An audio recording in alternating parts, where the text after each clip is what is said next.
ക്രിസ്തുനാമത്തിലേവർക്കും സ്നേഹവന്ദനം. പ്രിയരെ, നാം ഇന്ന് ചിന്തിക്കുന്നത് റോമാർക്ക് എഴുതിയ ലേഖനം 8-ാം അധ്യായം 31-ാം വാക്യം. ദൈവം എനിക്ക് അനുകൂലമെങ്കിൽ ആരെനിക്കെതിരായിടും? If God is for us, who can be against? Hallelujah. നമ്മളിങ്ങനെ പാടാറില്ലേ? ദൈവമനുകൂലമെങ്കിൽ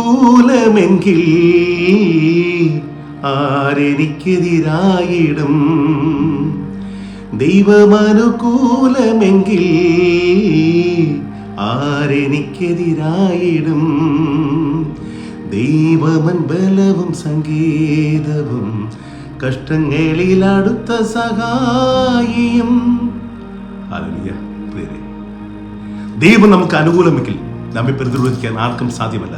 നമ്മുടെ ശത്രുവിനെ നമ്മൾ ഒന്നും ചെയ്യാൻ സാധ്യമല്ല. പ്രിയരെ, ഇന്നത്തെ ദിവസം ഹല്ലേലൂയ, ദൈവം നമുക്ക് അനുകൂലമാക്കിയിരിക്കുകയാണ്. എല്ലാ പ്രതിസന്ധികളെയും നമുക്ക് കർത്താവ് അനുകൂലമാക്കിയിരിക്കുകയാണ്. ആകയാൽ നാം ഭയപ്പെടേണ്ട ഏതൊരു ആവശ്യവുമില്ല. ഭൂതലം കുലുങ്ങട്ടെ, എന്ത് പ്രതിസന്ധികളും വരട്ടെ, നമ്മൾ കർത്താവിനെ ആശ്രയിച്ചിരിക്കുന്നു. അവിടുത്തെ പാറയിൽ നാം ഉറച്ചിരിക്കുന്നു. അവിടുത്തെ ക്രിസ്തുവാകുന്ന പാറമേൽ പണിത ഭവനമാണ് നാം. ആകയാൽ നാം ഭയപ്പെടേണ്ട ഒരു ആവശ്യവുമില്ല. ഹല്ലേലൂയ. കർത്താവെ, അവിടെ നൽകിയ വചനത്തിനായി സ്തോത്രപ്പ. ഇന്നത്തെ ദിവസത്തെ ഞങ്ങൾക്ക് അനുഗ്രഹവും വിജയമാക്കി മാറ്റണമേ. ആമേൻ. ശത്രുവിൻ്റെ കയ്യിൽ നിന്നും അവൻ്റെ കെണിയിൽ നിന്നും ഞങ്ങളെ വിടുവിക്കുകയും വിജയശ്രീ ലാളിതരായി അവിടുത്തെ തണലിൽ സൂക്ഷിക്കുകയും ചെയ്യണമേ. ആമേൻ.